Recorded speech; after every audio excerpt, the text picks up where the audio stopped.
Hey guys, I wanted to talk a little bit today about my Analog 52 project. I've been having so much fun with it and I wanted to share a little bit.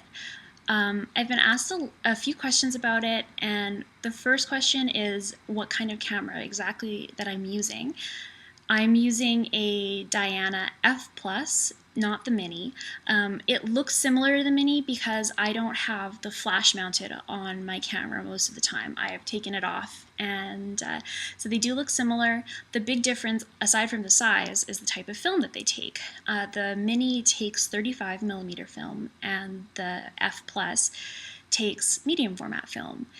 So the other big question has been, how can you do it in a way that's cost effective, and where, for me, I didn't want to have to take out a second mortgage on my home. I wanted to be able to do this and have fun with it and not worry. So I looked into the cost of film developing and the cost of the actual different backs that you can buy for the Diana. There's some really cool backs you can get for it.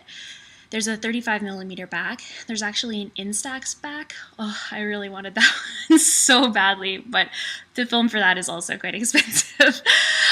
So I ended up looking at it, and it turned out that getting a 35mm back was going to cost about as much as developing, 4 or 5 rolls of film. And I thought that investing in that would be a really great way to just have a little bit more flexibility, less pressure, and get comfortable with the camera in a way that I was more familiar with. So I really enjoyed it, and I wanted to show you a little bit about my camera.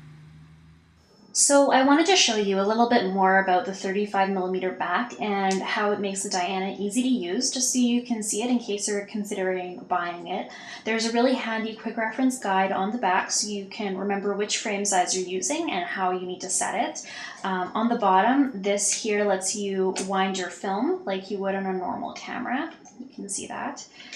This is a locking mechanism that will let the back slide off so you can install a different back on it if you like. And this is a lock, so you can pull it up and over to the side if you want to rewind your film. So here, this is the most important thing. You have two options here. So if you're shooting a panoramic or if you're shooting normal frames, you slide the switch over to the side, and it lets you know which exposure you're on. So it's a really easy way of tracking where you are in your roll. And you can kind of see there's a hint of a white dot there. You know that you're in frame when that is fully in view. So it's really easy. It looked a little intimidating to me when I was installing it, but it was really, really straightforward. So I'm gonna open up the back just so you can see. All very familiar.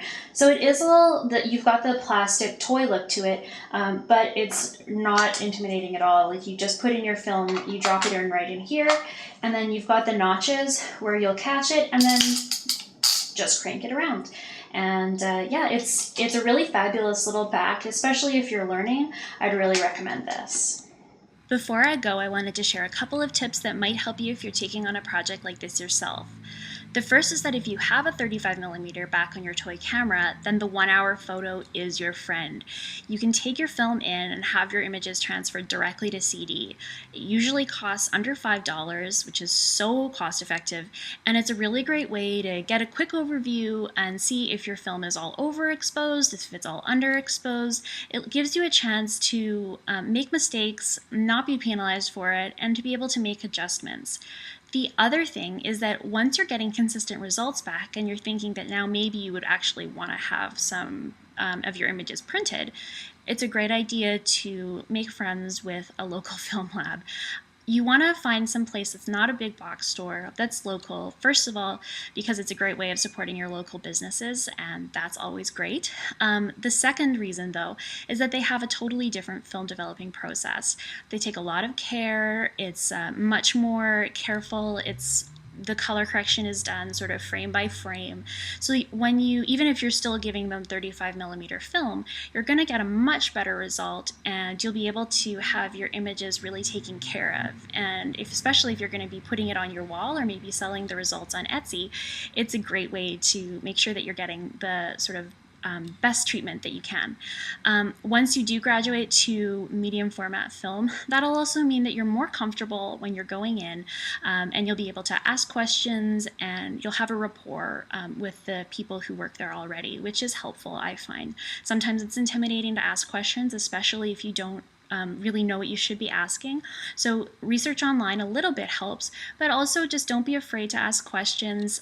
Curiosity is so contagious, and the people who are working at your local film lab, I'm sure, will be really, really excited to share their passion with you.